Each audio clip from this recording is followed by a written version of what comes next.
First, I'd like to welcome all of you here this morning, and also our remote people. That's kind of a weird word.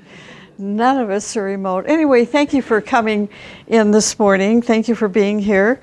And if you're listening to this on the YouTube, which will go up tonight or early tomorrow morning, we also welcome you.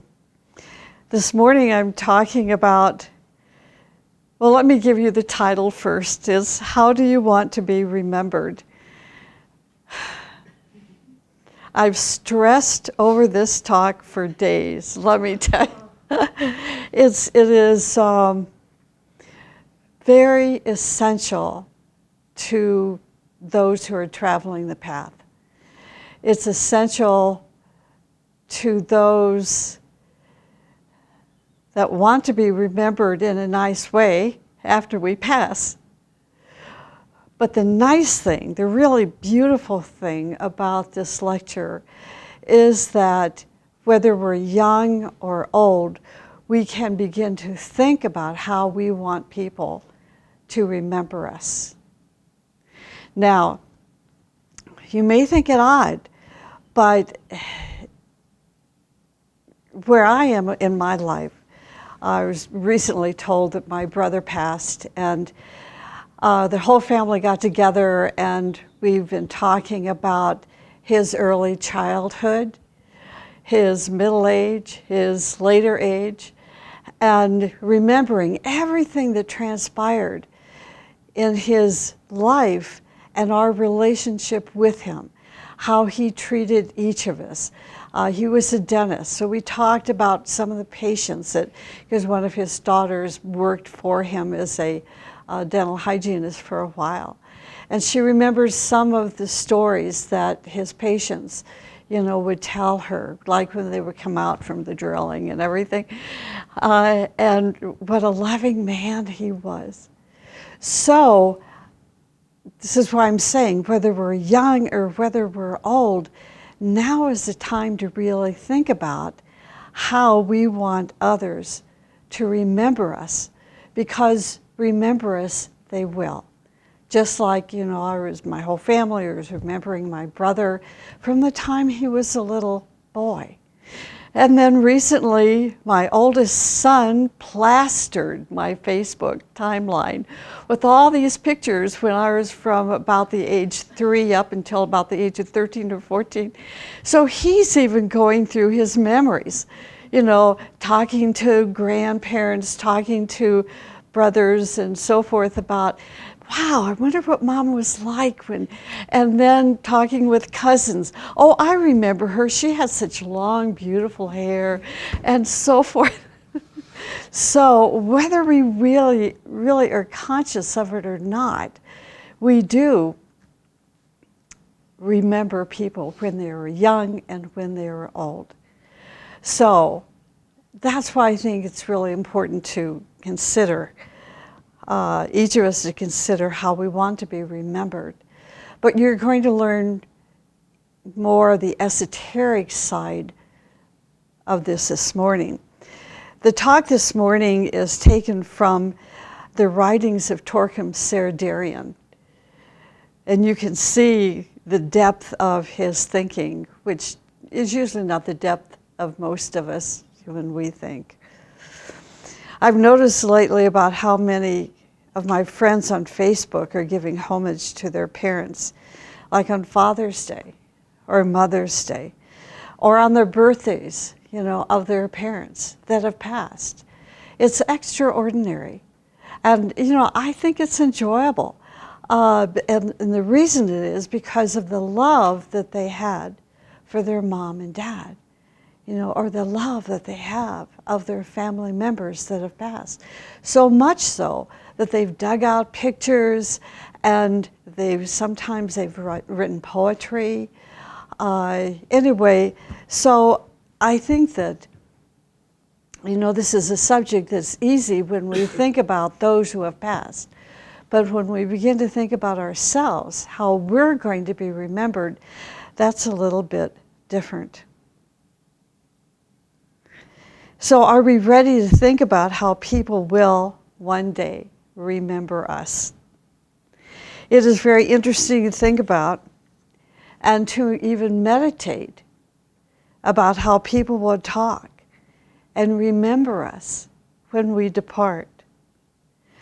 There's a little mystery in this, however, which is that when we think about those who have departed, in fact, we are also thinking about the higher worlds.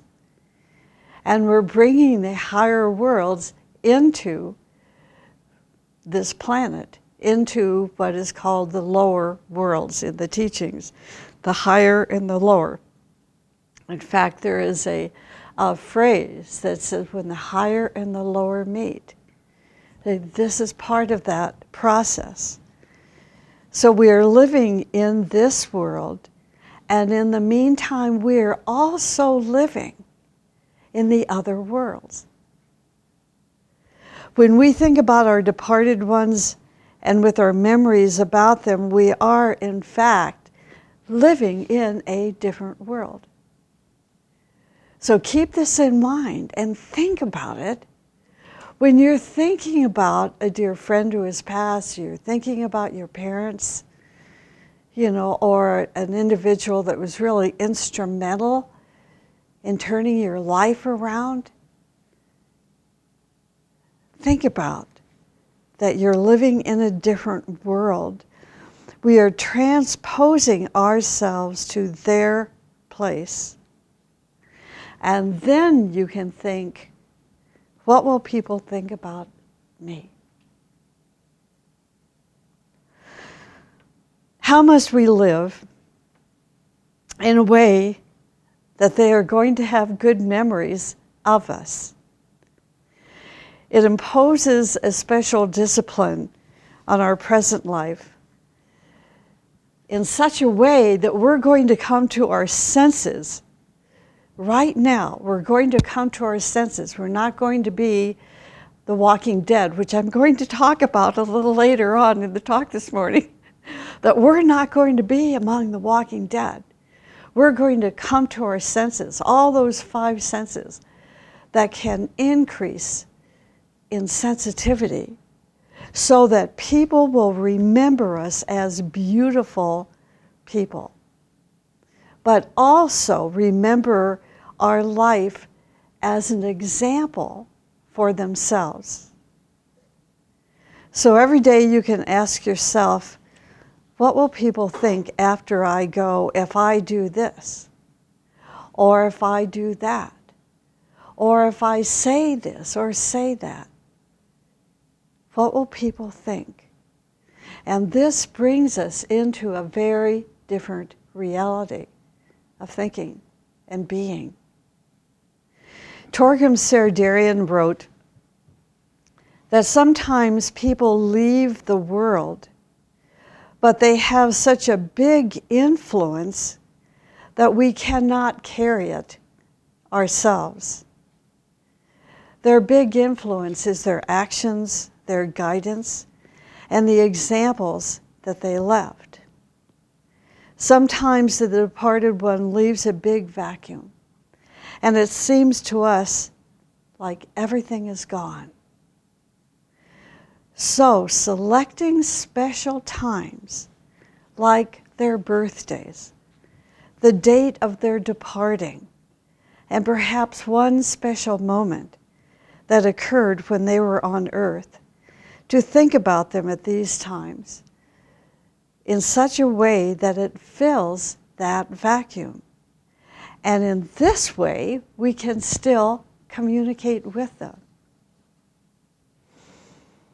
I was thinking about this when Torgrim passed, that, Torgrim passed in 1997. He never seemed like he had left. I can still hear his voice in my head.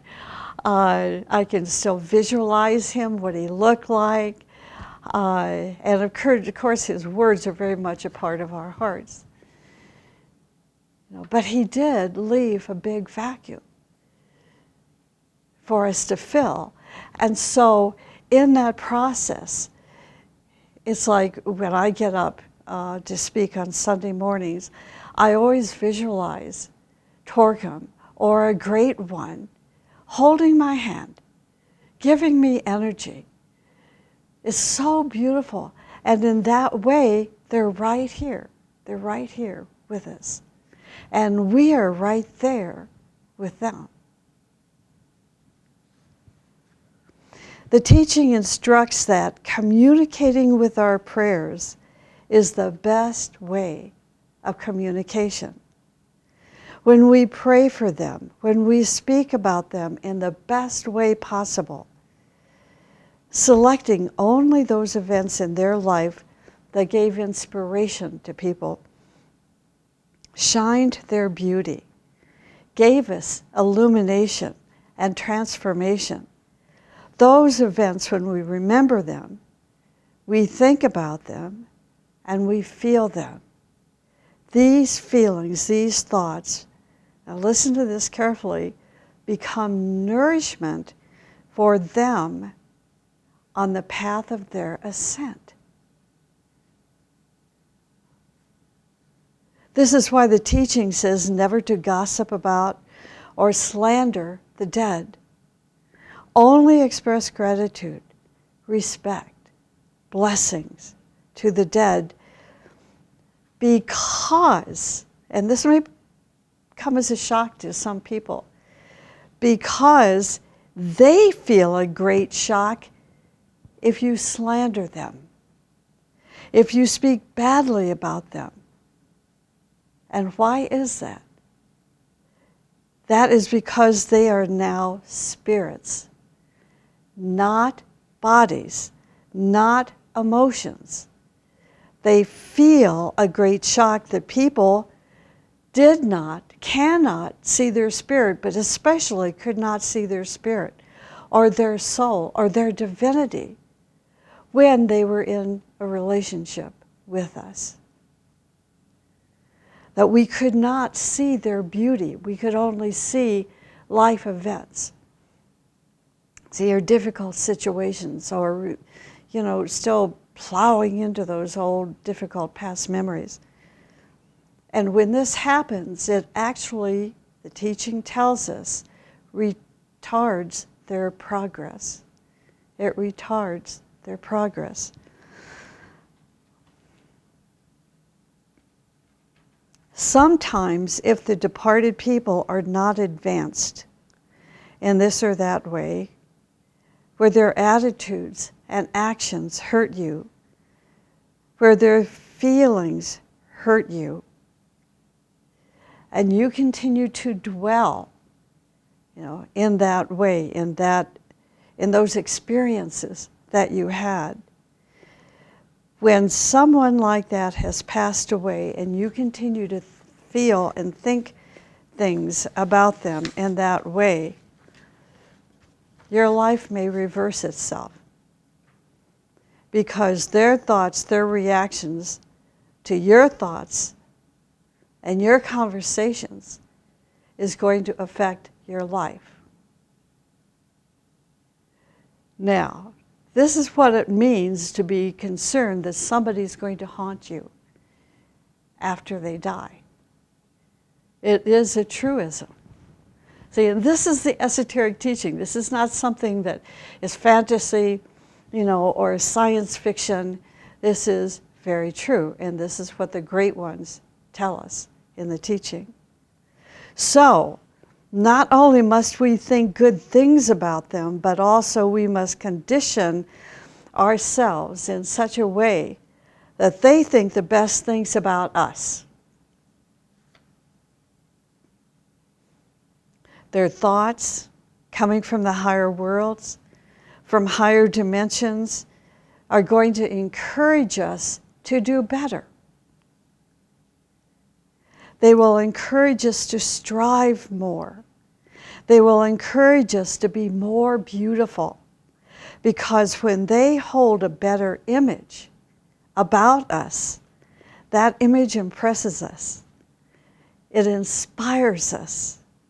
And it pulls us toward the ideal that they are thinking about us. Isn't this interesting to think about? Have you ever thought of these things? Now, I hope you're appreciating it. It's very deep, but that's okay. We can handle deep. The teaching talks about those who are dead when they are alive. It also says that in reality, the teaching also says in reality that there is no dead and there is no alive. And I think we're really proving that just by what we have already stated this morning. There is no dead, there is no alive. We exist. We exist. If you want to find dead people, you can find them in those who are living. There are more dead people in the world than in the other worlds, we are told, because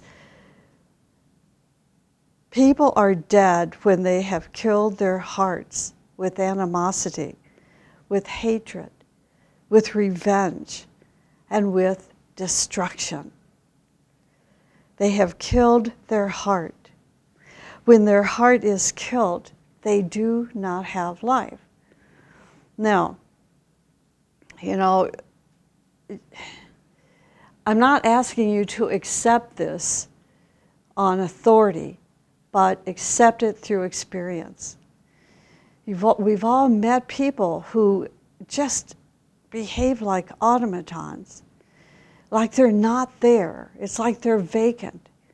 Or we've met people that are so grumpy, they're so angry, they're so negative, they have nothing good to say about anyone. They're always criticizing other people, putting everybody down, and they begin to create a repulsion that alienates people from them. You don't want to be around people like that. It's a natural instinct to walk away. So what do? People who are dead now, who live among us, need to learn these things. We must talk to them. See, we can't run away from them. Not if we consider ourselves to be servers of light. Students on the path of light. If we consider ourselves to be a beacon of light, we can't run away. We must talk to them about the light, about illumination, about the purpose of life. We must help them to reorient and to regenerate themselves. Now, this is not easy. I know it. I know it from experience. When your light, your beacon, is trying to regenerate a person who has killed their heart, they're going to fight back. They will slander you, they will hurt you, they will criticize you, they will treat you something horribly. But you don't care, because it's not their divinity that is speaking. It's not their spark, it's not their soul. They have a dead heart. And your job is trying to ignite that heart once again, very slowly. And eventually what will happen is they'll come around. Because all of a sudden they realize somebody cares about them. That they are worth being loved. And then what's going to happen is their heart petals are going to start opening once again. So if you have a family member whose existence is without heart, share these lectures with them. Give them high level and inspiring music. Talk to them about that higher self, that greater self. Talk to them about the great ones and heroes talk to them about the dreams that they used to have for themselves when they were little children. It's like when I saw that picture of me, it's just, this is the cutest little girl. Of course, it was a long time ago. And she's sitting on these front steps of her grandparents' home. And she's so happy and just so loving. And it's like, it took me right back to that moment. Before the world covers you with all the pain and suffering and all this stuff that, we have to plow through in our life. I thought, wow, be like little children. It's so beautiful. So we want to talk to them about, if we can get to know that person well enough, we want to talk to them about the time they had dreams and expectations. We want to talk to them about their untapped potential, about the people who loved them. The living dead must be resurrected and become living beings. The Master Morya says something very important, and you can find it in the book called Hierarchy that's published by the Agni Yoga Society. The Master tells us that those who are living must be careful about one thing. They must not accumulate imperil in their system. What is imperil? Imperil is a poison that accumulates in our system. It builds up in our system continuously and becomes the source of all of our miseries. See, normally this happens without us knowing about it. But this is one of the beauties of the esoteric teaching. It takes us from the mundane world, the exoteric world, and it's like it opens up this veil, and we walk through a gateway that is so magnificent with knowledge about the purpose of life and about why this happens and why that happens. And so this is why we say the teachings are life. The teaching is life. So now we're learning something, perhaps new, or to remind us, if we thought we already knew about it, that imperil accumulates itself in our physical, emotional, and mental bodies. And then it becomes a source of all of our miseries. It accumulates in our nervous system, in our etheric body, in our astral body, in our mental bodies, even in our environment. It is like a poison and accumulates when we are irritated. So every time we have been irritated, a little bit of imperil stores itself in our nervous system. And over time, then we suffer the effects or suffer the result. As this irritation accumulates and expresses, it manifests itself through many psychological problems, mental problems, physical and mental sicknesses, and also sicknesses in human relations. We are sick with irritation. And this irritation in the world manifests through many kinds of destruction. So this is the world we are living in. But it's not going to get us. It's not going to grab onto us. We're not going to let imperil sink into our nervous system because we're going to change our environment. And this is how we can do this. The first is to raise our consciousness higher than the level where it is usually held. So what does this mean? When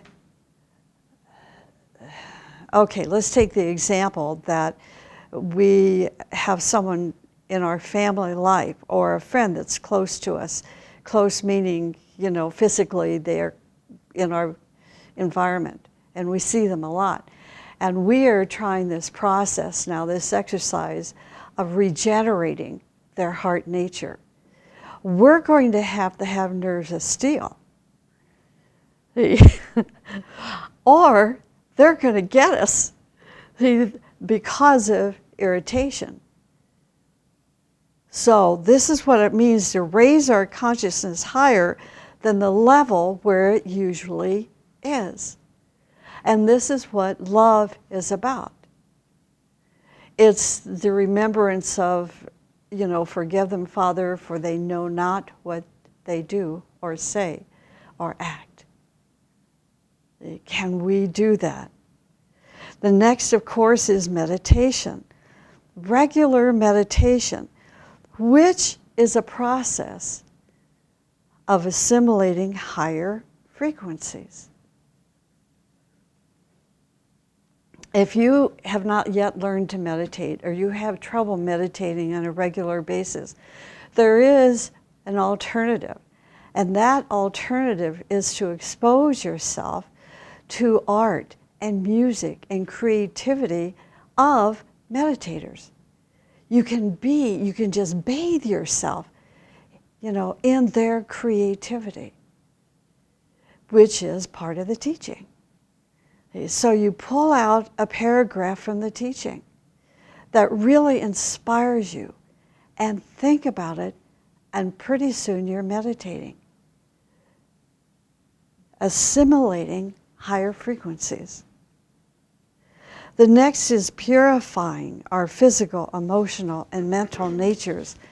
And that is not something that is just a week-long, exercise. We're living, I'm sorry to say this, but it is a fact, we're living in a very polluted world, very polluted society. So every day we must be vigilant about our physical, emotional, and mental bodies, and not just go on automatic pilot. See, but let those senses increase in sensitivity. We must, this is a fourth point, we must work for peace. Work for peace at home. Work for peace within ourselves. Work for peace with the community in various ways, the ways that you're inspired to work for peace. The fifth is to occupy your minds with lofty thoughts and ideas. The sixth is to engage yourselves in service. The seventh is to use your creative talents for others. The eighth is to engage in leading, guiding, strengthening, and counseling people. And the ninth is forming groups that are dedicated to what we call the New Age principles. And Torkim is well known for defining those New Age principles, such as beauty and goodness and righteousness and joy and freedom and striving and sacrificial service. So we must be very careful not to collect irritation and imperil by living a life that works against these New Age principles.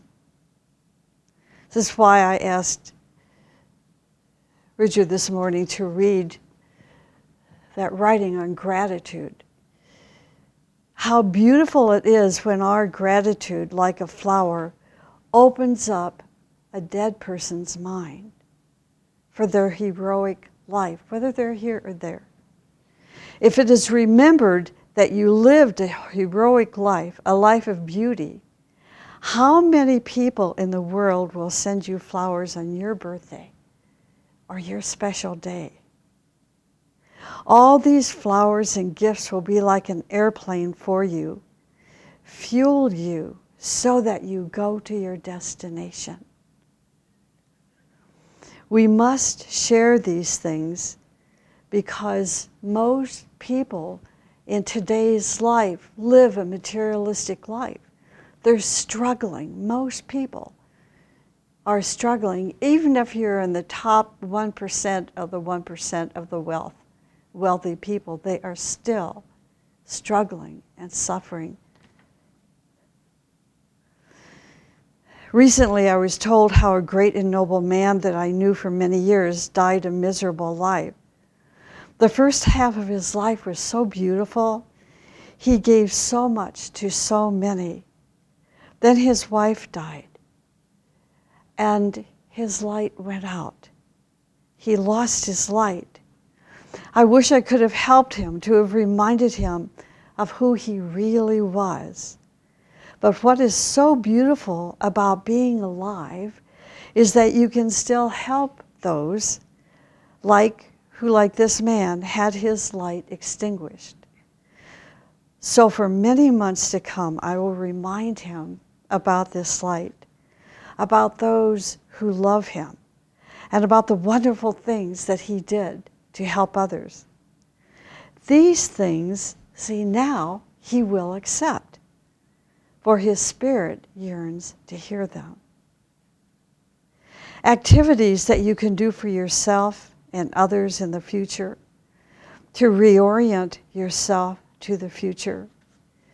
You must regenerate yourself, regenerate your thinking, regenerate your whole being with the greater self. We must begin to think about our future, to take an occasional day off if you can, and you absolutely must, and spend it in contemplation, some kind of a retreat where you can spend it in contemplation and take a look at your life's account. Ask yourself, what kind of future am I expecting for me and my beloved ones?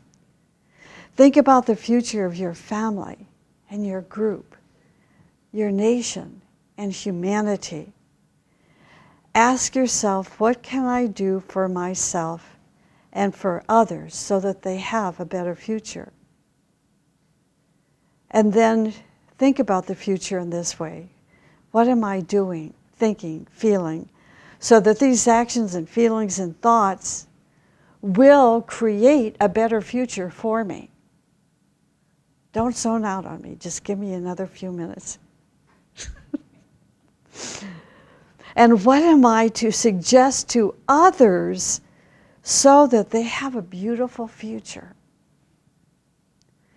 Then create a plan for yourself during your times of retreat or days that you're thinking about your future. Propose a plan.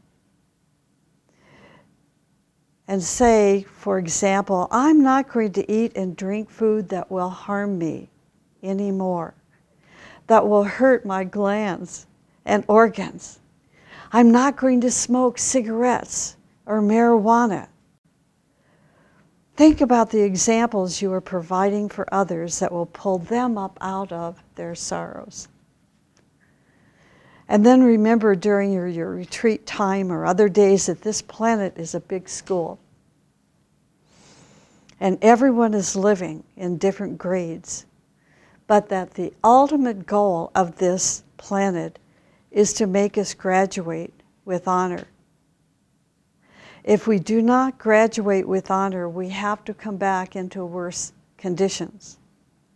If in one life we did not graduate with honor, the teaching tells us that in the next life we're going to be in debt.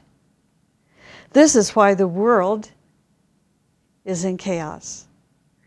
In the next life we will be taxed by the nature and have more problems, more difficult life from which to graduate.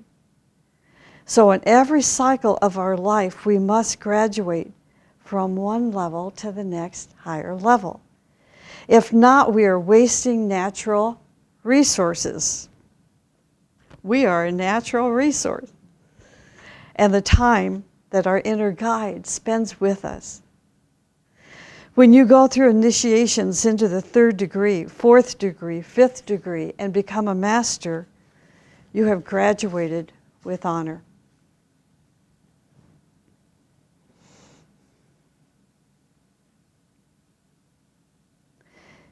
I'm going to go over about 3 minutes because I want to complete this whole talk. So this is the last point here. Try to realize during your times of retreat or contemplation or meditation that one of the purposes of life here on earth is to be able to live with your neighbor, your wife, your husband, and with your friends. This is so important. If we did not graduate that class, then we're never going to graduate. This is why Christ said, if you do not love each other, you cannot love me or love God. It is very important to communicate with people, to spread this teaching, because the teaching brings about right human relations, awareness, and it expands our consciousness.